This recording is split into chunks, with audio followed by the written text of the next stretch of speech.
Queens get the money. Queens get the money. Queens get the money. Queens get the money, yeah. I'ma knock it out the park with this one. I'ma knock it out the park with this one, yeah. I'ma knock it out the park with this one. Queens get the money. Queens get the money.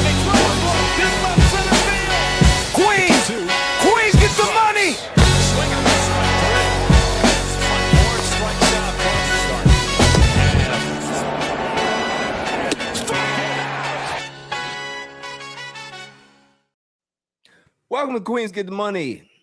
I didn't want to show up here. I really didn't. We were in the back talking for quite a while about anything outside of the Mets. I am Barry Grant Jr. That is Tom Greer. That is Nicole Benante, the silent assassin.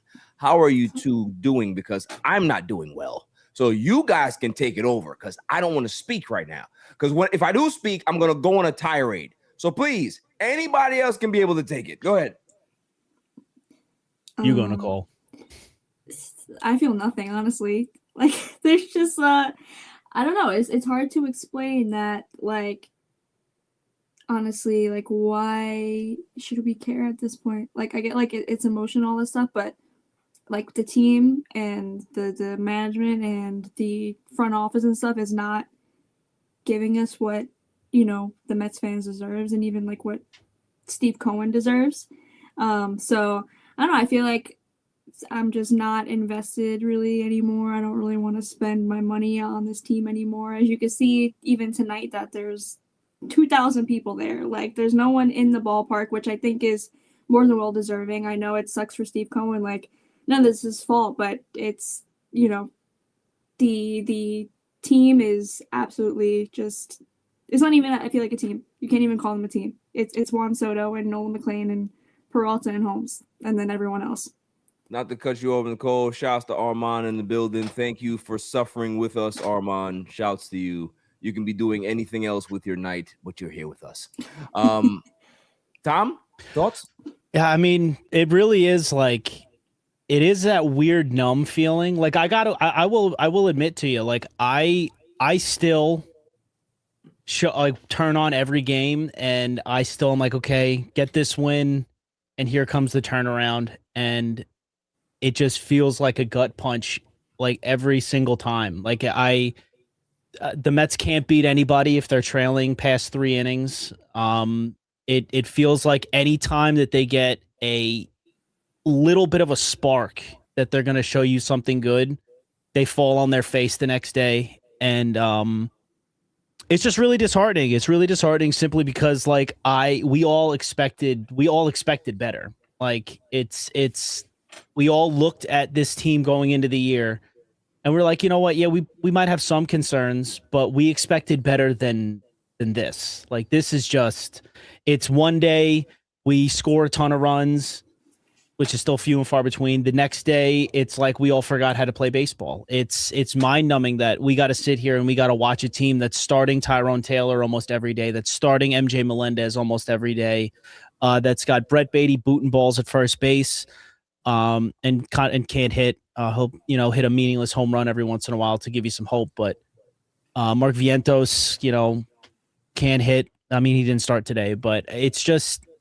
sad because a lot of guys that you expected a lot from, and they're just not really giving it to you, But I mean, Nolan McLean's second in Cy Young right now, so that's cool, I guess. I do want to say something that I know I saw it on Twitter, and I saw it yesterday, that I know is going to probably make your head explode. But last year, the thing that's keeping me going, last year at this time, the New York Mets had the best record in baseball, and it amounted to an embarrassing end of the season. The Mets this year have the worst record in baseball at this point in the season. So that little bit of hope is like, okay, maybe we're going to turn it around. You know what? We had the best record in baseball last year. We didn't make the playoffs. Those games didn't matter. The Mets suck right now. Maybe these games won't matter. That's all you got. That's all we got. That's all we got at this point. That's literally all we got at this point. Armand says, bad news, I'll be at the game tomorrow. Good news, I don't have to see David Peterson and Sean Mania. Exactly. They definitely won't be going. Armand, both of them. I will be at the game tomorrow as well, my friend. So if you want to link up, we will definitely link up and share suffering stories. How do I start? Where do I start? I'm going to start with what you just said, and I am sick of it. The Stockholm syndrome that we all have. Okay, we need to stop it. This team is dead. Okay, dead in the water, dead, dead, dead. I don't care about no playoffs, because even if this team makes the playoffs, I have no confidence. I have no confidence that they're going to do anything. This is not a team that I want to see anywhere near the playoffs. This team is not going to get any better. You can be able to bring Polanco back. This team stinks. Okay? Because here's the problem. And we didn't even realize this after the offseason, because we were so excited, right? We were so excited for new baseball and all this stuff. There's so many fucking holes on this team. Outside of the lack of depth that we have on hitting. When you go back and think about it, there's $341 million payroll. How do you have question marks for your rotation going into a season? I can understand having question marks as the season goes on, because maybe two of your starters that you paid big money to in the offseason go down. And now it's like, okay, what do we do? How do we continue to just kind of like balance this out and hopefully just tread water until they come back, right? Like, just don't let the ship sink. We're just kind of maintaining, right? We went into the season with question marks. With the highest payroll in fucking baseball. Make it make sense. I can understand if you had one particular hole. The whole bullpen was questionable. The back end of the rotation was questionable. You have question marks all over the field in regards to what guys were going to do. How do you do that and think that you're a competent person that watches baseball, or you're supposed to be a competent baseball person in the front office? Explain that to me. That's the problem that bothers me. We've seen what Mark Vientos did last year. There was no reason for him to be on this roster this season. That's a fact. I don't care what you tell me. Don't give me no numbers about no 2024. What did he do last year? We heard about Luis Robert. We kept hearing about 2023 season. What the fuck did he do for 2024 and 2025? How far back do we go to try to find some positive stuff about guys' stats instead of looking what the hell is in front of you? You have a medical game plan for Luis Robert, and he's still hurt. He's barely playing, and he's still hurt. So how's that plan worked out? You signed Polanco. Man, never played first base in a day of his life. But you thought that was going to be okay. Yet the only first baseman that's in the organization ripping it up, he's down there in AAA. How many times do I have to see images of AJ Ewing killing it down there, and then I look at MJ Melendez and then I see Brett Baten, I see all this garbage in the outfield? And then on top of that, what do? You drop what's the dude name that we DFA just now? Tommy Pham. Tommy Pham, right? You DFA Tommy Pham, and who do you get? Oh, don't worry, we're gonna fix it. Austin Slater's coming. The fuck are we doing? You have this well-touted minor league system. Use it. I am sick of David Stearns. I am sick of David Stearns. I don't care what happens for the rest of the season. The Mets can go, they can win every game for the next 3 months. I still need him gone.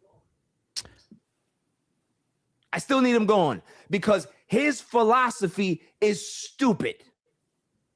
It doesn't work here. You can be able to take that garbage down to Kansas City, take it down to Sacramento. It don't work here.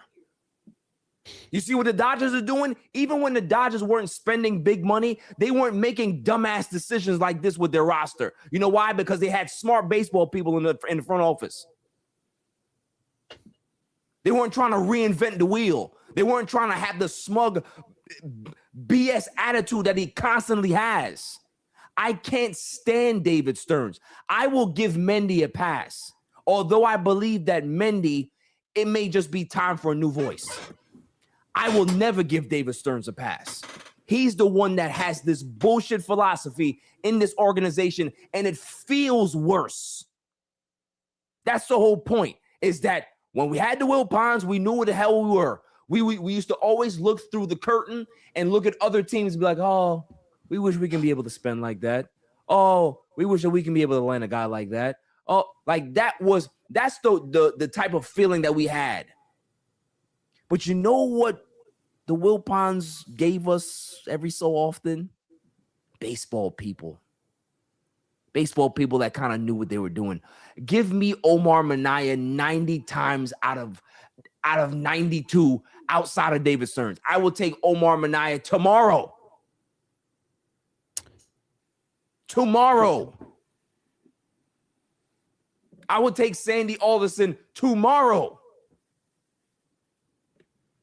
I will say, I mean, I can't disagree with you. You know, the plan that we've seen has been bad for the last 2 years. It's been really bad. What you have to kind of sort of hope for is that it's building up their minor league system so we can be those other teams that just seem to have guys coming up every year and contributing. I don't know if that's really kind of sort of what the Mets are looking for, because a lot of the guys that came in were a lot of money for short-term deals, because I'm assuming David Stearns just wants to fill it with guys coming up from the minors, but that doesn't help us now. I think that's probably what the most frustrating thing it is. And I just want to, you said that the Stockholm syndrome has to end. I just want to be clear. It's not a Stockholm syndrome that like I'm just going to believe in what Stern's doing and everything like that at this point. What has he shown you why you're believing it? That's what I'm asking. I'm saying what I'm doing in saying that, you know, what I'm doing in saying that I still watch every game hoping that the turnaround is coming is not because of David Stearns. It's for my own sanity I want to be able to believe and go watch a baseball game. I don't want to live in a world where it's April and this team is dead, because you know what? Mathematically, the team isn't dead. You know, it looks bleak right now. It is not fun right now. The Mets are giving you absolutely no reason to believe it, but it's not over. It's not totally over yet. And I think we're probably going to end up having to see some of these kids come up if the injuries start to mount and guys continue to not perform. Armand, you're totally right. Nick Morabito, I don't know why he's not here yet. I don't know why I still have to watch Tyrone Taylor. I don't know why I still got to watch MJ Melendez. Give the kid you're 10. I think we're back to 10 games under, or is it 11 now? I think it's 10 now. You're 10 games under 500 in the basement of the NL East. I don't know if they might still be tied with the Phillies regardless. It's time to just give some kids a shot, give some other people a shot, because clearly the guys that are here now are not doing it. And that's, I defended David Stearns going back into the offseason. I feel bad for Mendy because I think David Stearns fucked him. Mm-hmm. I really do. There are not many things. There's not many things that I look at Mendy and I don't criticize other managers for doing. You know what I mean? He's not perfect, because I have my manager's perfect with him, but can I lay all the blame on his feet? Absolutely not. He's got to play. All he's got to do is fill out a lineup card of the guys that David Stearns gave him. You know, that's all Mendy can do. He can shuffle the lineup all he wants. Like I would almost welcome the conversation of arguing about Mendy if a guy's hitting hitting like 340 and then he subs him out for a guy like that matchup conversation that we were having earlier. I would be happily criticize Mendy for that because we'd have a guy hitting in the lineup. Mendy can replace anybody in this lineup at any point in time. Because if your name is not Juan Soto, you're not hitting. You're not producing. Mendy can't make these guys hit a baseball. Yeah, they have to go fucking do it. David Stearns hasn't given him the weapons to go out and win. It just hasn't happened. Armand says that the Mets have the worst record in baseball because Philly's game got postponed, which is because great. of the rain. Yeah, I wish it rained in the 5th. I thought about this the other day, and I didn't say this in our group chat because I wanted to save it for here. Carlos Mendoza is still here because that's David Stearns' cover. Once you get rid of once you get rid of Mendoza, there's no more veil. There's no more wall. There's no more protection for him. His clock starts once Mendy goes. That I'm not saying that they don't like him, but I'm saying that you see a trend in baseball. This is as old as time. The team is not producing. You cannot fire players. You can fire front office people. You can fire hitting coaches. You can fire instructors. You can fire anybody. Bench coach, right? You can't fire the players. But the first person that's always going to fall on the sword is always going to be the manager. That's just the way it goes, whether it's their fault or not. That's just what happens. So when you have the start that the Mets have had, and you stick with Mendoza because you like him, that doesn't do your fan base any good because we want to see some change. You got to remember, this is a trend now, right? And you see the logo. I know I'm going to block it from Tom so he doesn't lose it. All last season, when the offense was sputtering, and we were just like, something needs to change. We weren't really calling for Mendy's job, although I was kind of getting to that point, right? But what we were saying was, get Eric Chavez and Jeremy Bonds the fuck out of here. Get them out of here and just have a new, fresh approach, a fresh, somebody that can be able to just have a different voice in there in regards to the hitting to just make guys relax a little more, right? And what did Stearns do? He just stuck with the same garbage. Oh, yeah, the numbers. The numbers going to even out. They're going to even out.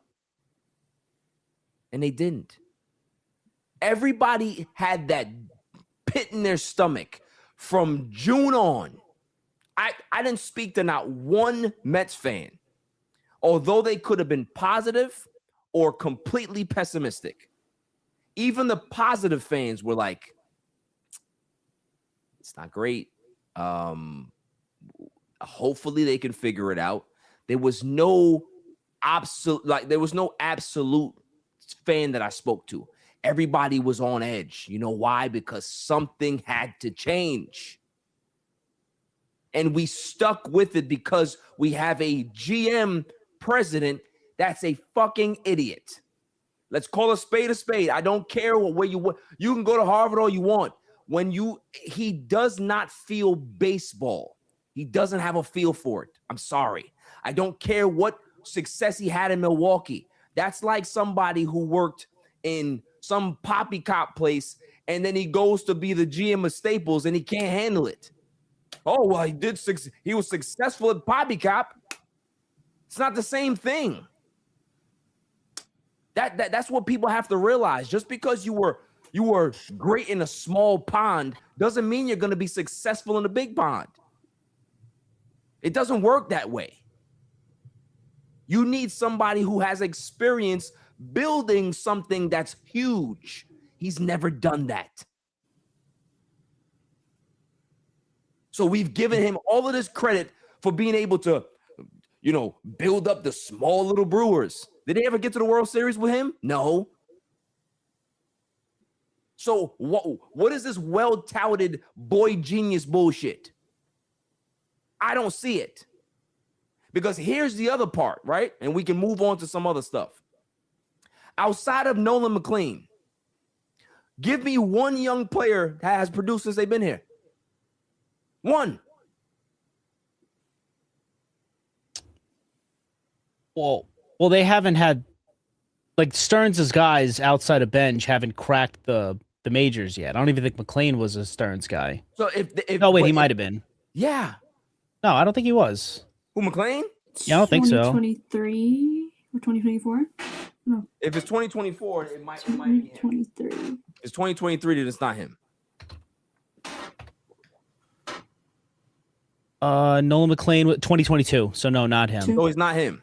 Right. So it's not his guy. Not his guy. If his thing is I got the talent to go see the young players, then let's see that then. That's what should have been the fucking plan going into the season. If you have so much confidence in your young guys, then go that way. Don't spend on garbage. Go with your young guys. You understand what I'm saying? If your particular strategy is building up your farm system so you can give these young guys the opportunity, then do it.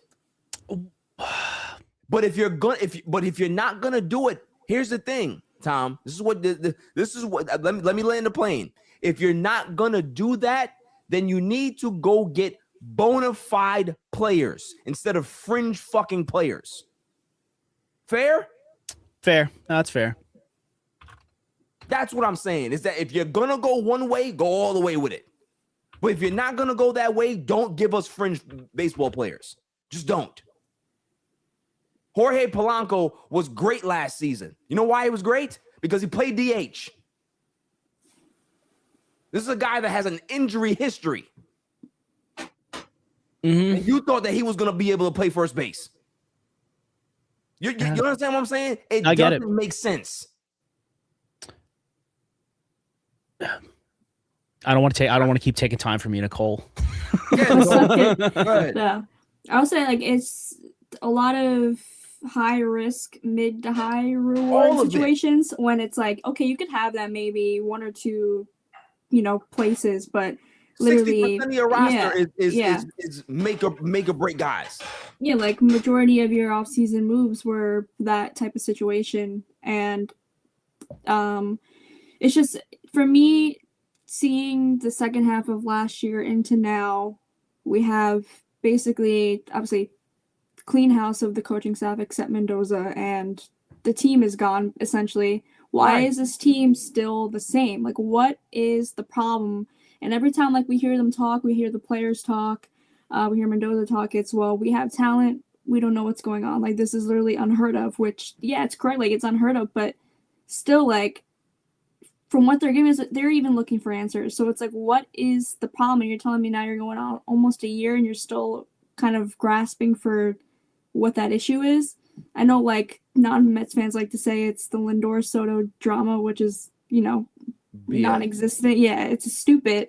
But there clearly is a problem, and no one wants to say, or they know what the problem is. And, it's literally from visual, it is pointing to David Stearns and obviously his moves and not really knowing how to build a team or a clubhouse with the correct personalities and all that stuff to kind of get through 162.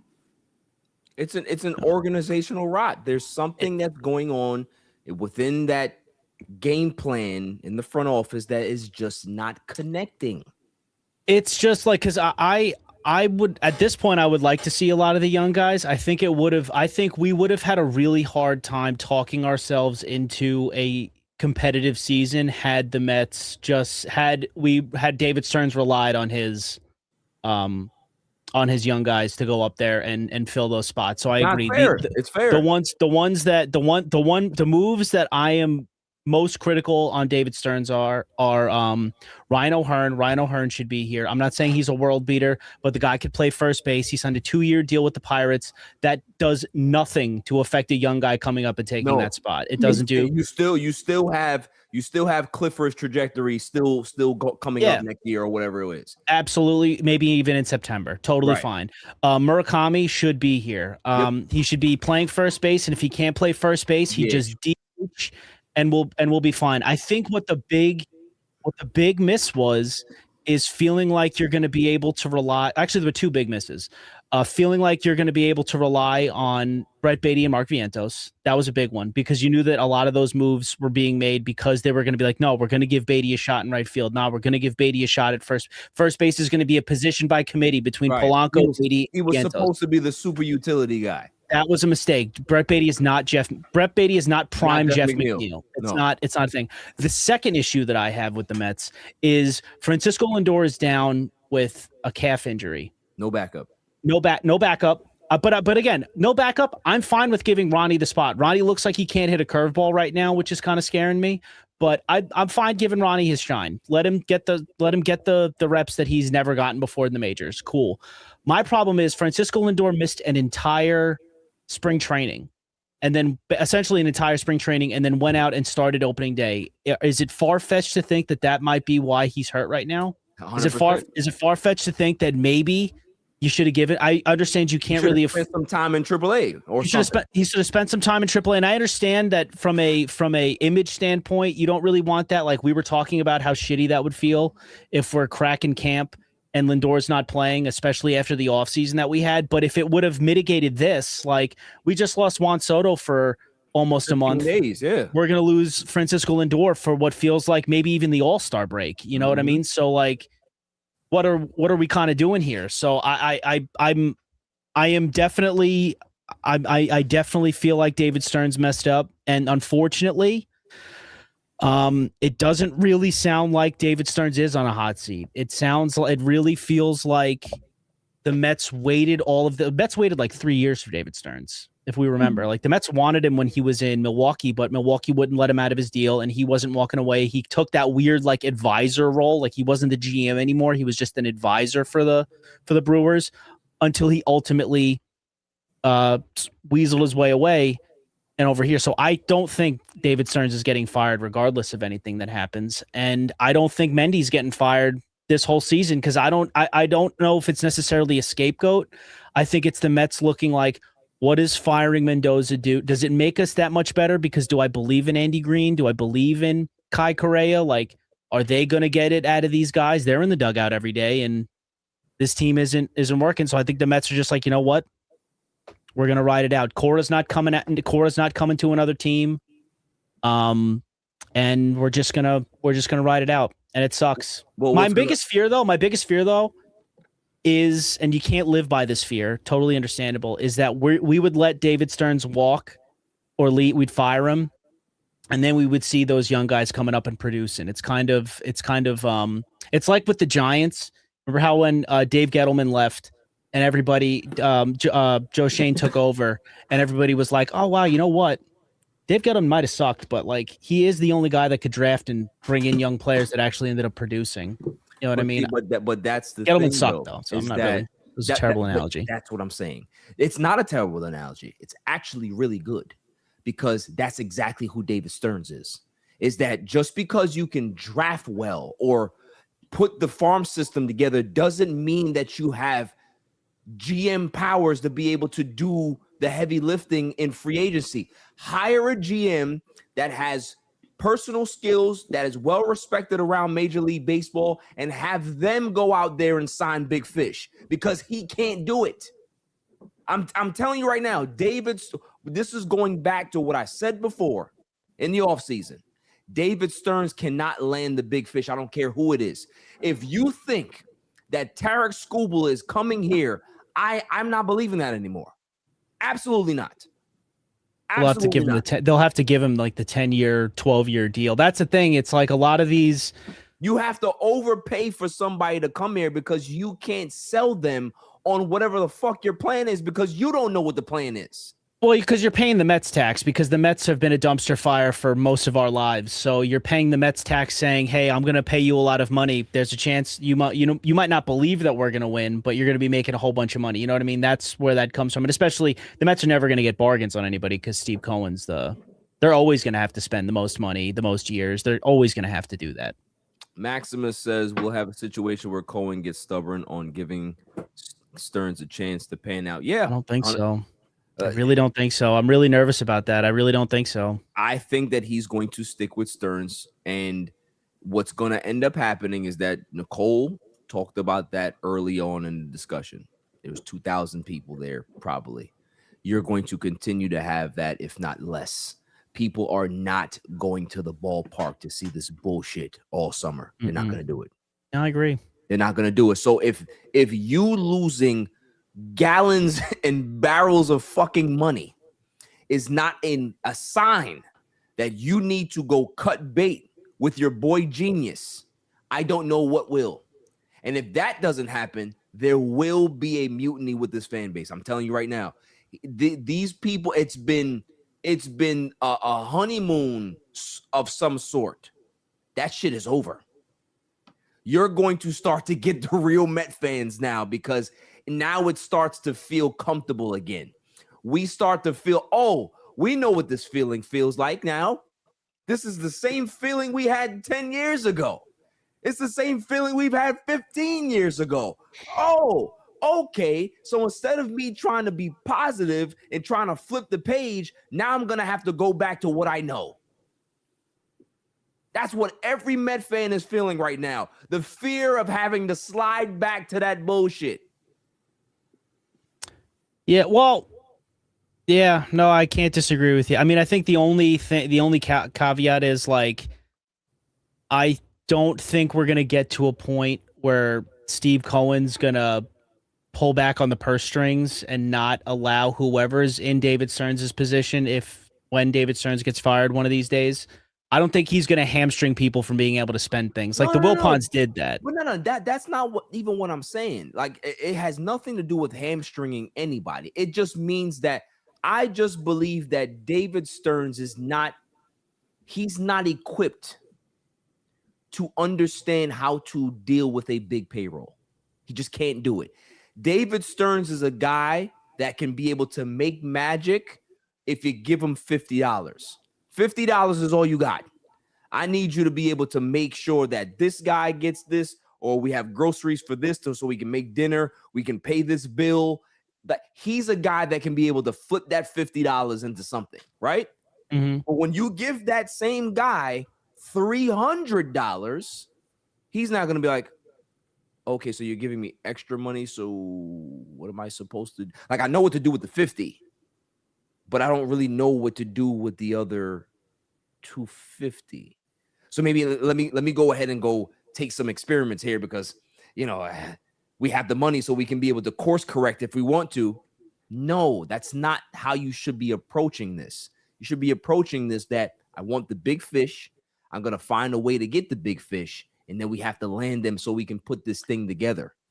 He doesn't approach it like that. That's all I'm saying, is that Framber Valdez, we should have got more pitching. We should have got this. We should have got more Murakami. We should have got all of these other players, because we wouldn't have this fucking problem right now. Well, that's what blows my mind. Like, a lot of if that was the case, like if David Stearns didn't want to spend money and he just wanted to be able to do good with a small payroll, then why did he doesn't want to? But before I don't want to cut you off. He does want to spend the money. He doesn't know how to. Yeah. Okay. All right. Yeah. No, that makes sense, because a lot of these guys sign for cheaper. Yeah. He doesn't know how to spend the money. Agreed. No, I agree. I agree with you. The problem is that you're giving him something that he's never had to deal with, so he doesn't know how to spend it. He doesn't know how to allocate those funds. Mm-hmm. He has no idea. I agree. I don't know if there's I have to go back and look at the free agent pool over the last couple of years since we've had David Stearns. I don't know who those guys are that you could have given those like big money, high AAV deals to bring them in here to make this team better. I'd have to go back and look. We can go ahead and go look at the last 3 free agent classes in for next show, because obviously we're not talking about winning baseball, so yeah, we can go ahead and talk about any other shit. What are your thoughts about what I said, Nicole, in regards to him not understanding how to spend when he has the big payroll? Do you get that feeling as well? Mm-hmm. I mean, so about like literally sticks out is the Frankie Montas deal. Oh my God! Like even the Polanco deal, people were pretty shocked at how that was kind of high because he's getting $20 million for 2 years, I believe, Yeah. $40 million total. Which other deal last year? The Mania deal. The Mania deal. I feel like that was, I think fans were kind of grasping on bringing him back, and that was kind of maybe also just like a fan type of move at the end of it. But yeah, that obviously clearly hasn't worked out. The Williams deal hasn't worked out. And I know we don't know the whole truth to it, but I remember I spoke a lot of last year's as Ottavino said that he does not know how to communicate, does not know how to talk. He's not a great social communicator. He looks like a weirdo. He does. Yeah, so that is a big issue when you don't have a GM, and the GM is obviously supposed to be the one kind of brokering the deals, and you have somebody that does not really know how to, I guess, be personable with players and agents and whatnot. So not to cut you on, Nicole. Could you imagine, right? Let's just kind of let's role play a little bit. Could you imagine I'm the player and Tom is David Stearns, and this socially awkward fucking guy is coming into this room with this superstar player, and that guy is supposed to sell me on coming to the Mets? Do you understand the type of disconnect that is? Yeah. It's even kind of difficult when you see him in press conferences, because it's just like he has that smile, like we said, like he's smarter than everyone else, and it's just like it's grimy, but like you want to believe him, but then after all he's done, like you just can't trust him. So I guess earlier on, like it could have played early on, but then now after almost a year now, it's kind of like, well, what have you shown us that we can buy into what you're saying? And then again, we talk about like the Soto deal was nothing involving him.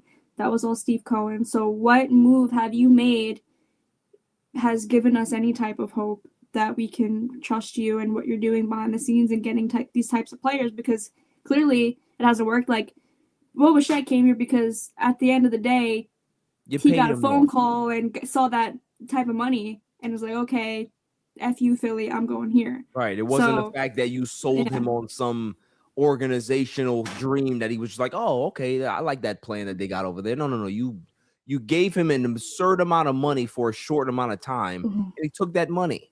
That's what I'm saying, is that poor decisions. I'm not even clowning Bo Bichette because he's a good player. But when you put a good player, and shouts to Alfred, Metropolitan Report. I was watching the show one day and he said something really, really cool. He used a video game reference. He said he plays a lot of MLB The Show. He said, you know what happens when you change a person's position? Their attributes go all the way down to zero. Like, it's not their secondary position. You're just literally changing a new position. Their attributes go down to zero. We have a bunch of players on this team where their attributes are down to zero. It's unbelievable that you can be able to just try to reinvent the wheel. And again, I can't even hate on a guy like MJ Melendez, but he shouldn't be here. He shouldn't even be here. You know what I mean? Like he shouldn't even be here. He shouldn't even be here. You're right. I'm not gonna shit on him. He shouldn't even be here. I was like, just like quickly, I remember like when you guys were arguing about who was going to be that last spot. Was it Brujan, Melendez, whoever the case may be? I remember you, Tom, saying like, if we're depending on this player and this one, then we're having issues. Yeah, exactly. See, that's where we are. That's where we are. And here we are. Yeah. And I like the Bo thing. Like I don't really worry about that too much because I mean, Bo Bichette's not the first Major League Baseball player, especially at shortstop, to go move over to third base. Like that shouldn't make you forget how to hit a baseball. You know what I mean? And I mean, Bo Bichette looks like he's been waking up a little bit, but I mean, not enough. MJ Melendez, I mean, he's only here because Mike Tauchman went down and Soto can't play the field. You know what I mean? That's really the only reason MJ Melendez is here. But it kind of goes to what you said going in. There wasn't enough. We thought we had enough depth. We do not. So Armand, Clearly do not have Armand enough has a good. He has a question here. He said, "Can I dispute bringing in a GM?" Go ahead. What do you have to say, Armand? I'll bring it up in the chat. But go ahead, Tom. Finish. No, yeah, well, I mean, with that, especially like I don't know what bringing in a GM does, because he's obviously just going to end up reporting to David Stearns anyway. So, like, is David Stearns still going to have to sign off on whatever that GM decides he wants to do? And if that's the case, then David Stearns is still making those decisions. But it's a buffer, is what I'm saying. Is that, like, if you have somebody who can be able to talk, right? He might not be the guy, but at least he's the guy to be able to bring you to the guy. But I've already schmoozed you, right? I've already given you all of the information, and you have a rapport with me. So even though you might not have a rapport with the other guy that might be signing the checks, I know I can always come to you.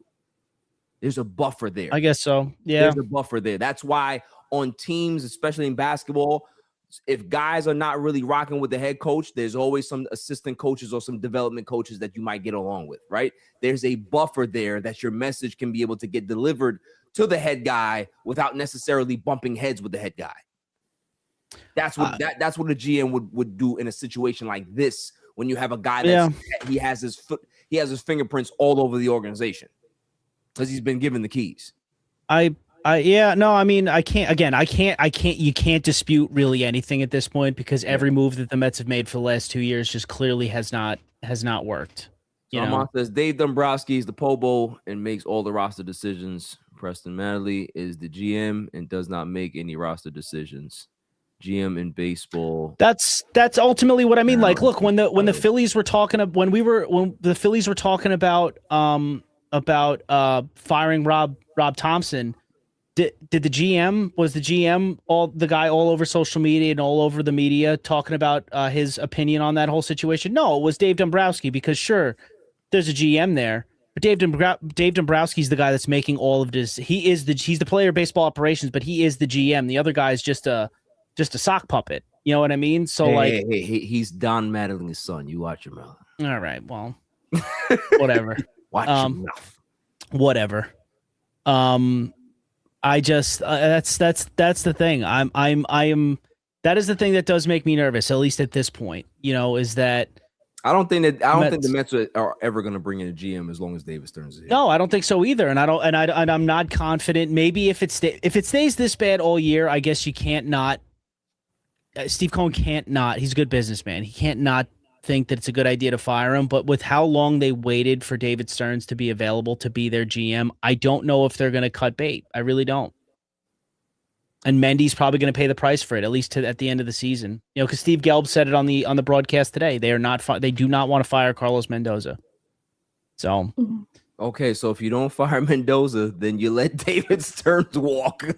We'll keep Mendy. Get rid of him. Get rid of him. Yeah, but the GM's always going to want to bring in. If they get a new GM, he's going to want to bring in his own guy. That is his guy. I mean, no. I'm talking about the new I'm guy. saying if a new GM came in, he's going to want to bring in his own guy. Well, not necessarily. Sometimes you have a situation where the owner says we're keeping the coach, so you're going to have to figure it out. Wait, yeah, that's happened a lot of times. Did Stearns inherit the last year of Buck, or did he sign his own manager? He had Buck last. Yeah, he had fired Buck. Oh, he fought. Okay, no, you're right. He fired Buck, hired Mendoza. Yeah. That makes now it's all coming back. Everybody. To me. Yeah. It's rough. I really just hope at this point we start seeing some of the young kids. I want Ryan Clifford here tomorrow. Like I don't know how many more times I got to see Brett Beatty boot a ball at first base for me to say, everybody wants Pete Alonso back. Guess happy news for you. Guess what number Ryan Clifford wears in the minors? 20. It'll be a big, tall, white guy wearing number 20. People. Oh, is that Pete Alonso? Is he back? And listen, they're kind of like in the same mold of player. Only difference is that Ryan Clifford, his on base percentage is a lot higher. He walks a lot more than what Pete did.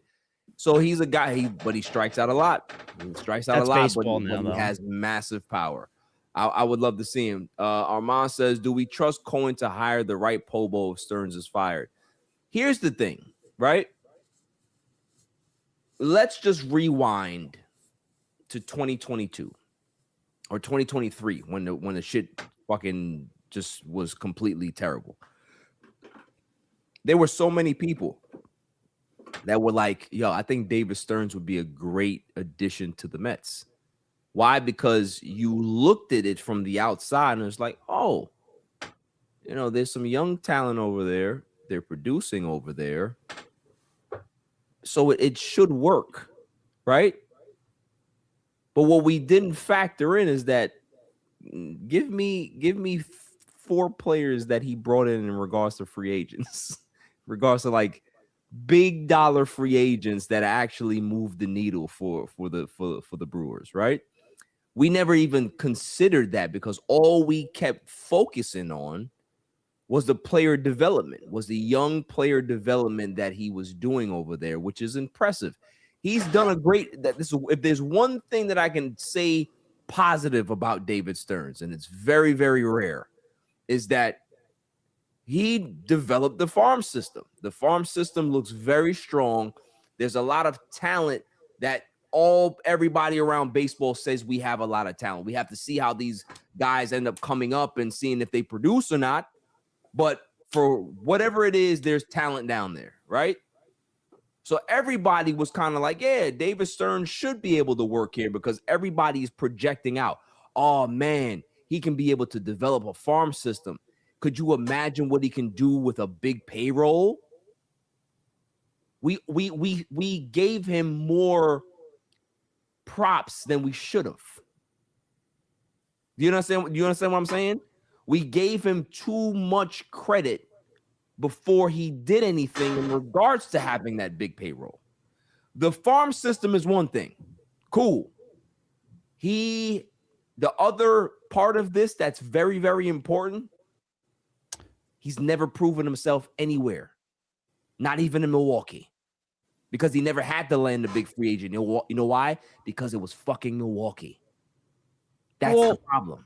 Well, I think another problem is, and Armand said it right there. He said when Stearns was in Milwaukee, he extended Christian Yelich, which ended up kind of sucking for the Brewers because his back went, and he signed Lorenzo Cain, which was a big deal at the time when they brought in Lorenzo Cain. So that was a big money free agent. I think next week if we go over the free agents that David Stearns did or didn't sign, I think that'll be a good exercise because I mean, outside of Shohei Ohtani and Yoshinobu Yamamoto, I don't know who the Mets could have signed to go along with the core that they previously had or broken down that would have had them in that we're gonna go over it. Better position because Ohtani was never coming here. Like he was never coming.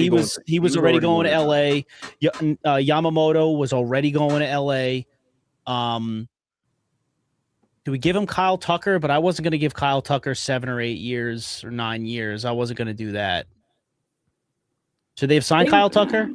I feel like they made a big push at the end of the day. He just went to the Dodgers. Yeah, he just wanted to go to the Dodgers. Just wanted LA. We gave him a bigger deal than the Dodgers gave him. Yeah, so he just so I don't know if it's necessarily that he can't land the big fish. It's just like who is that big fish? Like even the thing, like I'm upset that he didn't sign Ryan O'Hearn. Would we consider Ryan O'Hearn a big fish? No, but he's a very good stable piece. And yeah, that's something that we would have looked at Ryan O'Hearn similarly to how we look at probably look at him Mark Hanna, and Mark Hanna moved the needle like a little bit, or maybe even you'd put him. He's healthier a little bit, but you'd probably put him in the sweet spot of Polanco. The only difference is he might not hit to the effect of Jorge Polanco career wise, but he could play defensive first base. Like you wouldn't be excited about it, but you'd be like, cool. All right. You at least got a guy to plug the hole. And it probably still would have left a sour taste in your mouth because he's taking the role of Pete. You know, Murakami would have been a slam dunk signing, but you don't know that going into the year. Yeah. You know, you have no idea what he's going to, you have no idea. Nobody had any idea that he was going to be hitting a home run every day for the Chicago White Sox. You know what I mean? So like, I think it's similar to what we were talking about in the offseason where it's like, who is that guy that the Mets could have brought in last year? Had they kept the core together or anything? Who is that guy that the Mets could have brought in and we're competing with the Dodgers?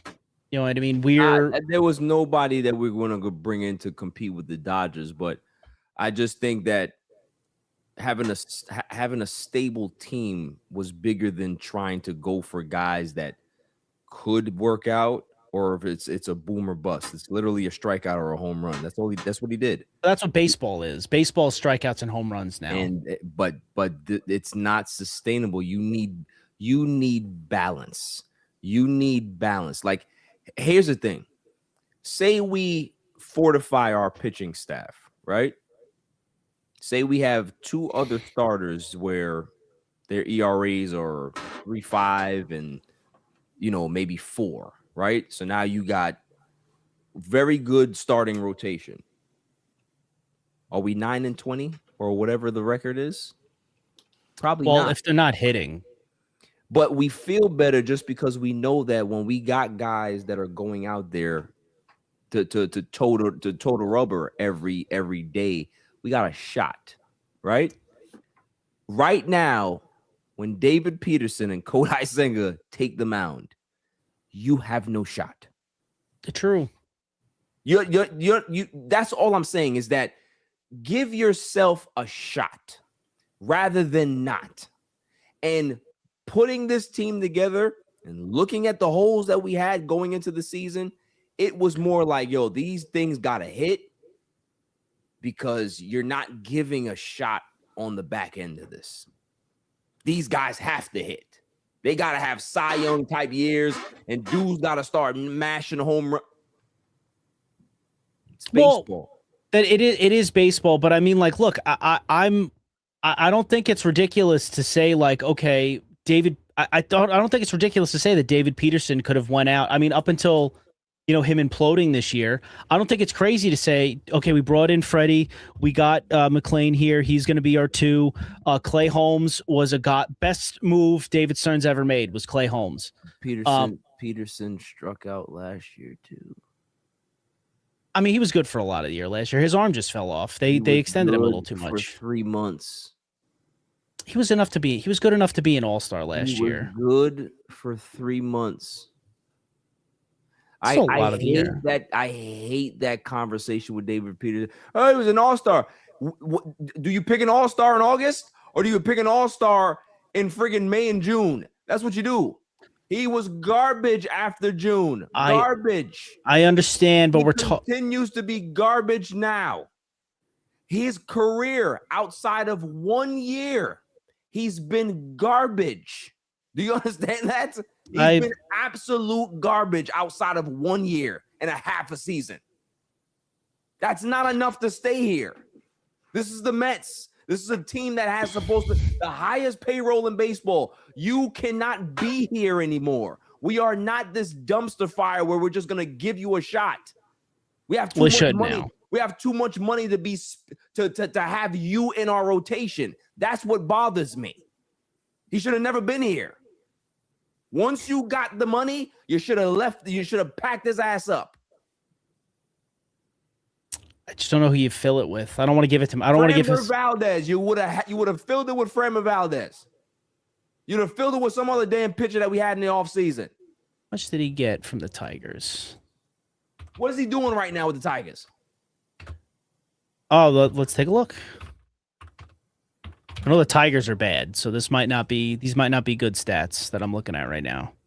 That'd be better than a 9. He's got 3. Yeah, no, he's got a. Why is it not giving me his ERA? What are we doing here? 2026 ERA. Baseball Savant, you're killing. He's got a 3.41 ERA right now. Oh, would you look at that? Yeah. Would you look at that? Better than a 9, right? Definitely better than a 9. Yeah, no, I mean, he's doing all right. What bothers me is that you gave us garbage, and then when the garbage shows up, you're like, oh, we're surprised. We're surprised that this is garbage. You've been showing the garbage. He's been garbage. That's the whole point, is that the little glimmer of hope that you have. Oh, well, he was the all-star. What was he when batter said, this ain't the same David Peterson. Okay, let's go ahead and do some research. Now we do some research and we lighten his ass up like a Christmas tree. And he hasn't been the same since. Garbage. Okay, I would say David Peterson was very much a on and off, like good, bad, good, bad, Yeah. good, bad, good, bad for most of his career. Average pitcher. That's the definition Well, of yeah, average. but average pitcher is the definition of a 3 or a 4. It's a definition of a 4 of a 5 or a 5 starter. Like that's what I'm saying. Like right now he is garbage. But going into the season, like right now when you're looking at it, terrible. I would not be upset if they DFA'd David Peterson. I don't get him away. I'd be okay if he DFA'd Manaea at this point. I'm not into either of them. But going into a season, it's not far-fetched to think that a guy who's in a contract year, who is typically hot and cold, who's the only guy that gave you any length last year, could be a 4 or 5 starter. Mm-hmm. Yeah, I think we talked like the expectation for him, and then clearly it hasn't worked out. I feel like the only, honestly, sure thing from what we've seen out of the players, and you still had question marks, like we didn't know how Peralta was going to translate here. And then McLean, we only saw 8 games, so we don't know what that's going to bring into the future. So, like, Holmes was the only pretty much, like, the sample size that we saw, like, okay, this is, like, our only kind of guarantee of some sort of success. So then we were betting on Senga, we were betting on Manaea, we were betting on Peterson, and then I feel like that's just too much to bet on. You're betting on Peralta of translating, and then McLean, there's like just too much of a small sample size, but luckily, our bright spots are those 3 guys and then Soto, but that's the only thing that we kind of, as Mets fans, get to enjoy when we get to see those guys pitch and Soto. So, question for you both: do you guys still want to pay Freddie now, or are you worried about the innings? That's a great question. Maximus just said that Robert's heading to the IL. Yeah, it was pending that way. Come on, Morabito. I was talking because I knew that he was headed to the IL. And what plan has it been? Oh, what a great plan. Oh, we're gonna only play him 3 days, and it's still fucking hurt. Just dumb. So, okay, your question is now? My question was, do you guys still want to pay Freddie, or did the innings scare you a little bit? The problem that I have with this entire team outside of Clay Holmes is that everybody goes 5. The entire rotation goes 5. As great as McLean is, right? As great as Nolan McLean, he can only go 5. You can only go 5. So if you got guys that can be able to just go 5, if that's the new modern baseball, and you got a couple of guys that can be able to go a little longer than that, then you got to make sure that you have gas throwers in your bullpen instead of soft tossing guys that's in your bullpen. That's the problem. Do you know that the Mets have the lowest mile per hour in the bullpen in the major leagues right now? If they're not the worst, they're probably top 3 in regards to top worst. When you cannot throw gas out of your bullpen, you're going to get in trouble. In the modern game, you're going to get in trouble.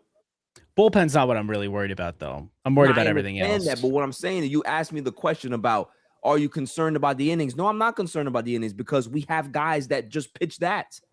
So if you offset it with gas throwers, it's not a problem. Agreed. You understand what I'm saying? Yeah, That's how you kind of like balance it out. If you're going to sign Freddie and then not have anything in your bullpen to be able to kind of piggyback that or make sure that you can be able to get through the game, then yeah, it's a concern. But you have to have gas that's going to be able to complement a Freddie Peralta, a Nolan McLean. You don't have that. Nope. That's the problem. Agreed. No, I agree with you. Hey, look, Maximus, 88 miles per hour from Manaea. What was the mile per hour that he threw when he gave up that granny the house? I don't know. I didn't even want to look. Was it 82? That's what it looked like to me on my damn TV. It looked like 62. He's throwing junk up there like Chet Steadman. Oh my God. I don't want to see either of them again. I don't want to see him or David Peterson again, to be honest with you. All right. Here's the question that I got for you guys. But Nicole, I want you to answer Tom's question first before I go ahead. For me, it matters what comes with it. Like, where this team is at, what players we have, what functionality we have as a team. If it's just like a signing just to bring someone in, like I'd rather, let him go somewhere else and have a good time there than come here and because then it's a waste at that point. It's a waste of money. It's a waste of his career. If we're just kind of going to be in the same position, why are we going to give that type of money for someone who, like I said, I can't really get through to 5 innings, which is kind of crazy, and to give him that type of money, you know what I mean? So I don't know. It just, for me, it depends where we are when that time comes. Remember when I said, give me both of them? Mm-hmm. Give me 4 of them now. We need, I don't care what 4. We need 4 of them. All right, give me 4. Because look, who just said it? Let me see who said it. Oh, it was Armand that said that. Look, Peralta, Holmes, Weaver, Polanco, Robert, all of these guys are going to be wonderful trade pieces. So we're going to have a brand new team next year if we go ahead and go sell off everybody. Mm-hmm. You're going to need somebody. Give me 4 of them. We were gonna have a brand new team next year, regardless. Give me 4 of them. Yeah. Give me all 4 of them. That is my concern. Is that what else can we say? You had a question. I had a question. You said you were going to ask us a question, but you wanted to let Nicole answer my question first. I completely forgot the question. Oh, okay. This sucks. Remember how excited we were at the start of this? We're like, yeah, we're gonna get to talk baseball, 90 wins, and I think we jinxed this season with this fucking podcast. No, I think I'm not putting that on us. I'm not putting that evil on us. Who are you gonna put it on? Gotta put it on somebody. Oh well, I'm gonna rightfully put it on David Stearns. Okay, cool. All right, good. Rightfully so. This team is not. His team is not. I mean, this team is just not good. It's not good. I just think that we just have to. Whether they turn it around or not, I still don't think very highly that this team can go anywhere. If they make the playoffs, great, right? But there's so many holes on this team that I just don't trust him to fill, and that's what concerns me. Is just that. This team just feels empty. There's just no life. There's no soul to it. There's nothing. Even somebody was talking about it just now with the whole who came up with that bullshit fucking celebration, that construction hat and the fucking vest. Juan Soto was so over that shit. He chucked the deuces to the camera and took that shit off. He didn't even stand there and take the frozen selfie, you know what I'm saying, like everybody else does. He's like, get this garbage off of me because I just want to go ahead and win this game. Enough of this garbage. That stuff's cool when you're winning. It's not cool when you're losing. Winning. It sucks when you're losing. Mm-hmm. It does. So they literally need to just bury that shit until you start stringing some wins together. Enough with that garbage. Mm-hmm. Agreed. I'm totally with you. I just don't know. I don't even I'm gonna keep my. I will start keeping my. We're gonna turn it around stuff to myself a little bit, just because I don't even I'll believe it until I can't anymore. But you just can't even. You can't even really talk about it, because it really is just. Bleak. Kev Shouter, he said playoffs. We lucky we win 7. Listen, yeah. we're just talking at this point. I don't believe it. I don't fucking believe it at all. You know what I mean? But we have a podcast, so we have to literally try to be optimistic, even somewhat. And but I don't fucking believe it. I don't. I can't in good conscience. I'm so sorry for cutting you off. I can't in good conscience just fold on a baseball season before the summer. Before the summer happens. I can't. I just can't. I cannot do it. I have to hold on to some hope that something is going to happen and we're going to have some kind of excitement going into the summer. I just have to. There's a long baseball season. We got a lot of games left. We got a lot of shows left. You have to hope that at some fucking point, these bats are going to wake up. You have to. All right, here's a question. I think I got a new question. And I'm gonna start with Nicole. What would be your happy point for the season? What would you have to see to make you happy? And it doesn't necessarily have to be 15 wins in a row, but something that's going to give you some type of joy watching this team. What would it be? Finishing above 500. Finishing above 500. Okay. What about you, Tom? The only thing that's going to make me happy is if they turn it around and make the playoffs. If they don't turn it around and make the playoffs, I'm pissed. You know what I mean? If they turn it around and they come up short, I'm pissed. I'm absolutely pissed. No, if they turn it around, that would make me more pissed than them being terrible the whole year. I think if they turned it on and fell just short, it's like, why the fuck couldn't you do that 3 months ago? You know what I mean? Like, no, I'm going to be pissed. I'll be pissed if they are this the entire season. I'll be pissed if they just missed. The only way I am happy and accept what's going on is if it gets turned around and we're talking about they don't have to win the World Series. They don't have to win the first round of the playoffs. They got to fucking get there though. Okay.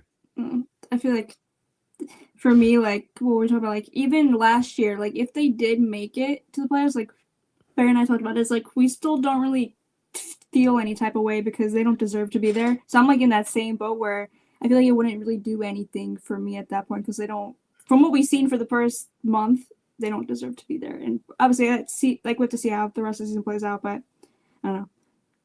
I will say, I can agree with you that they might not have deserved it for a lot of what happened last year. What making the playoffs last year would have done is it would have started something because you would have had back-to-back years of going to the playoffs. We don't ever get that. Ever. We don't ever get. That's what that would have been. That would have, like, sure, the season would have sucked, but how many times do we watch a Mets season where the first half sucks, second half is kind of fun, and oh, look, we snuck our way into the playoffs. You know what I mean? Like, that's so many of our Mets fans' experiences. That's what last year would have meant. You know what I mean? So this year, sure, right now they definitely don't deserve it at all, but they got to figure out a way to make it there because I'm not accepting anything less. You know what would be my happy point? Through the rubble, right? Like through all of the pain and the suffering of the season. Like you find the Rolex through the dirt. And what I mean by that is that you start seeing some young guys have some real potential and you say, oh, that looks fun. Right? Because that's what it felt like when I saw David Wright and Jose Reyes. It's like, oh, I like these guys. Even though this team is garbage, I saw the Rolex through the dirt. That would make me happy. If I can be able to find some Rolexes through the debris, that will make me happy. So it doesn't matter about wins and losses to me anymore because I've already closed off that part of my brain. They're not making the playoffs. This team doesn't look like they have the leadership to make the playoffs. They don't look like they have the makeup as a team that it takes to be able to get through a season to make the playoffs. They just don't look like it. They look like a team that's literally just going through the motions. And it's already in April. And that's the sad part. There's two ways that this can go, right? Because when you have new parts to anything and it doesn't go off well, man, can that be an uncomfortable locker room or clubhouse because you don't know these guys and you're losing.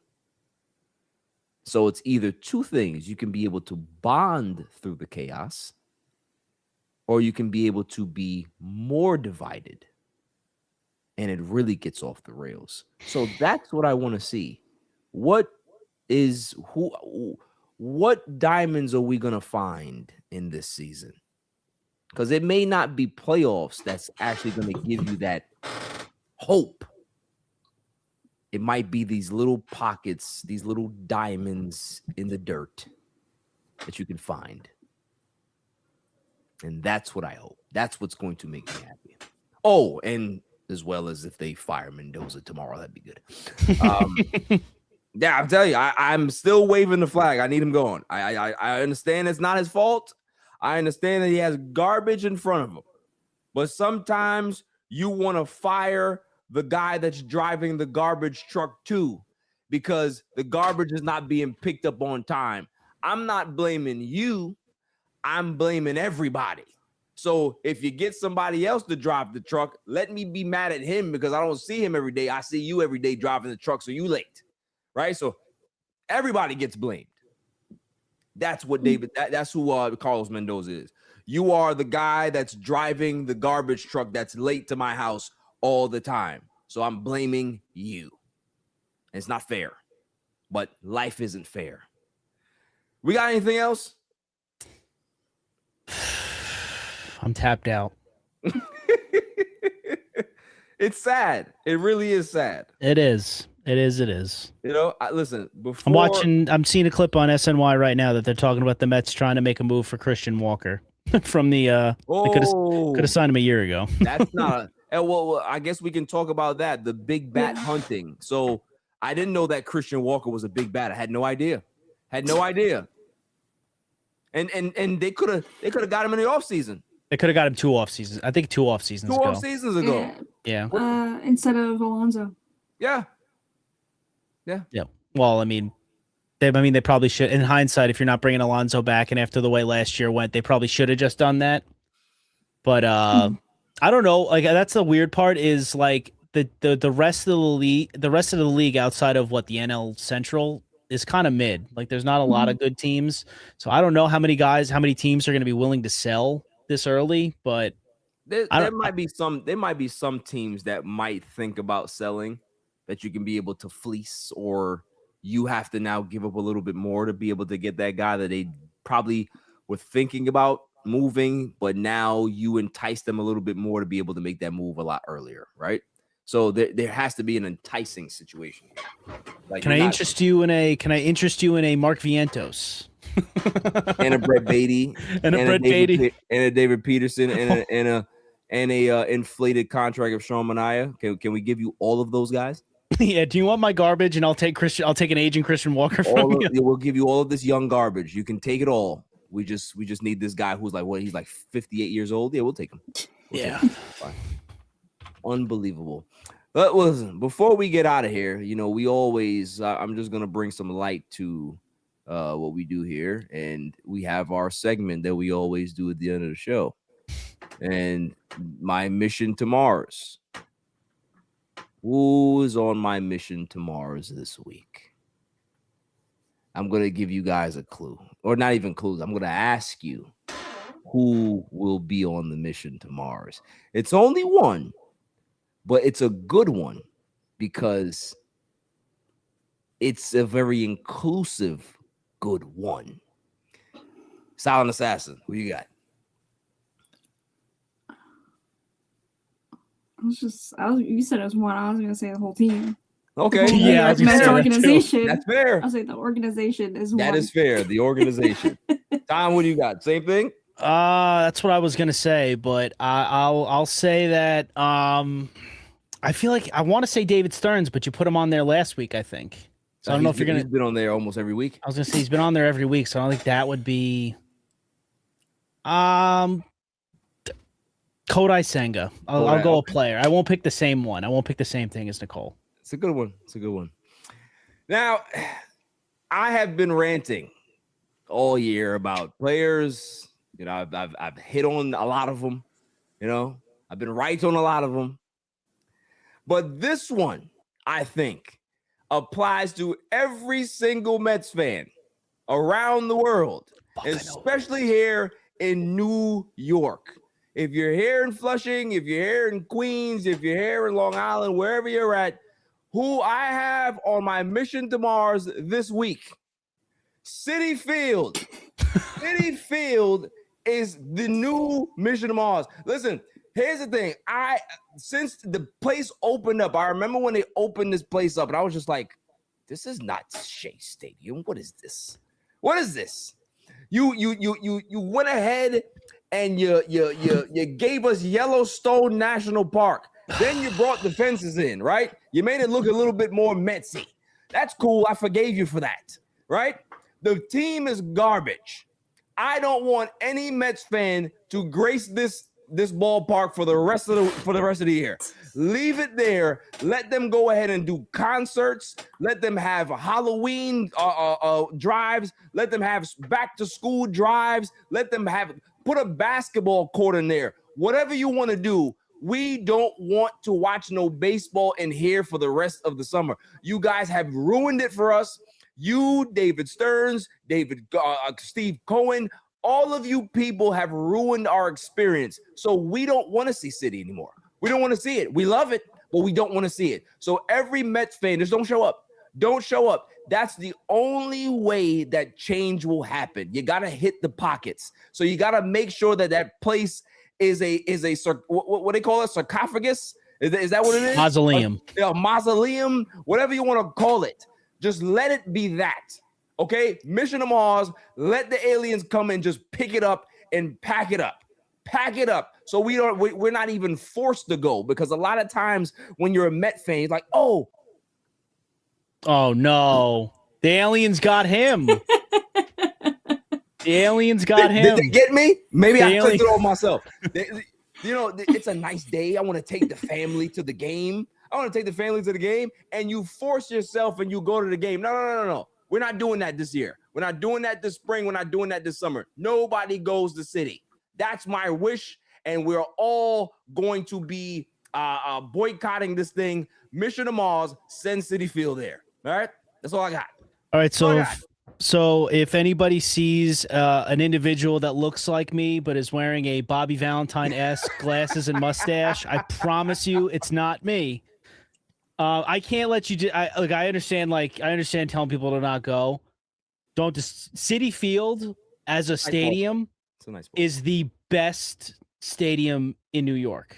That's why I don't want people to go to it. Okay, I just want to it goes City Field. Yeah. It goes like City Field, UBS, and then Madison Square Garden, then Yankee Stadium, and the Meadowlands doesn't even get to be on the list. Yeah, I'm not dogging City Field as a ballpark. I'm just dogging the fact that we got this garbage. Yeah. We don't want to go to this beautiful place when we're getting garbage thrown at us. Okay? Yeah. That's like going to the zoo and you got the monkeys throwing shit at you through the glass. You don't want that. Mm-mm. You don't want that. No. That's all I'm saying. I love the place, but I gotta stay away. I'm going there tomorrow, right? I'm going there tomorrow, and you expect me to have a good time? Like, I'm gonna go there with my wife, and she's gonna, I love this place. Let's go ahead and go get a crunch wrap. Let's do all this. I'm just gonna be miserable as hell, miserable, and I don't want to ruin it for her. I want to ruin her experience, but it's hard. It's hard to have to go there and try to put on a smile, seeing this garbage. Well, I hope they win for you. I hope they don't. Oh, don't do that. No, because them winning is teasing. Just lose. I'm okay with losing. No. Spoken like a true Jet fan. Yes. Now I know you're a real Jet fan. They lose enough to start winning.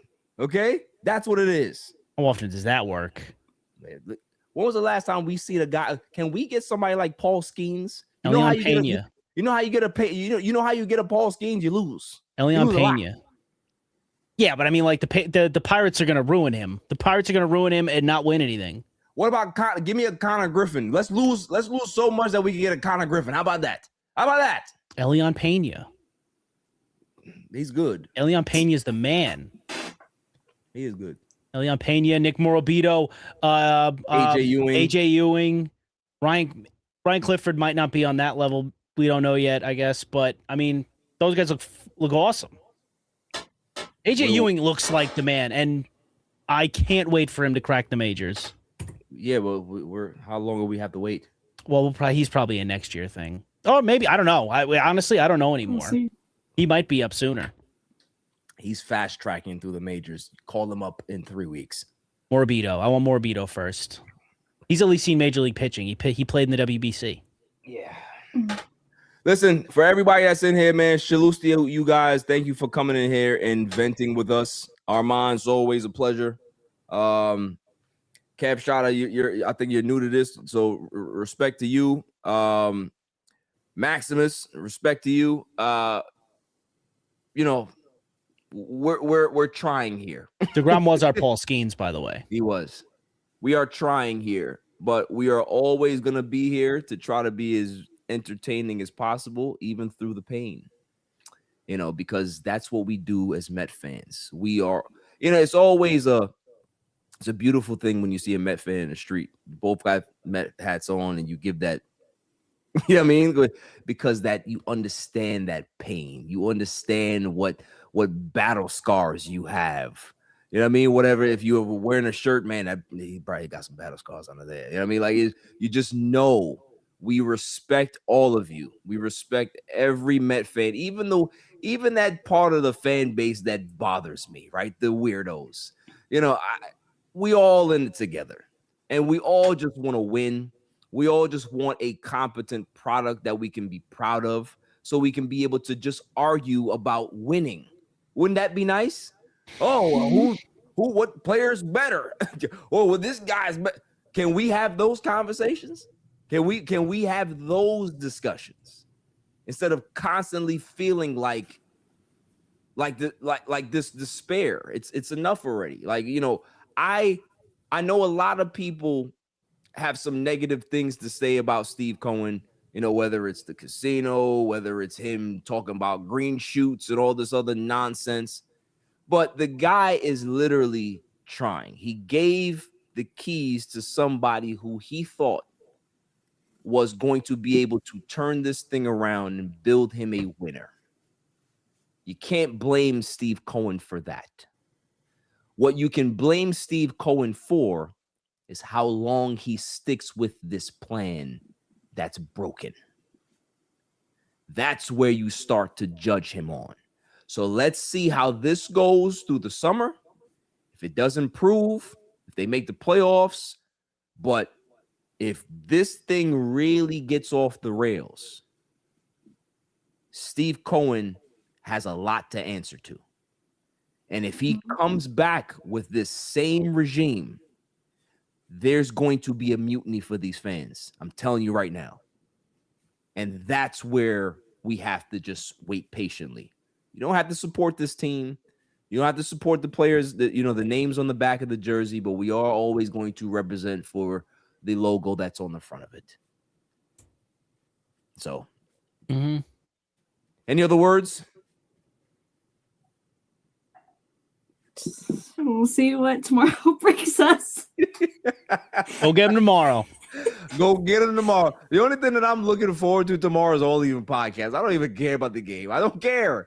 I don't care. I could be able to talk crap about, because my Lakers are losing right now. If they lose tonight, yeah, sure. Right. Fine. You know, just add to the misery of what's happening in my life. Until next week, stay safe, stay cool. Peace. Run prevention. Absolutely not. Run prevention. Break.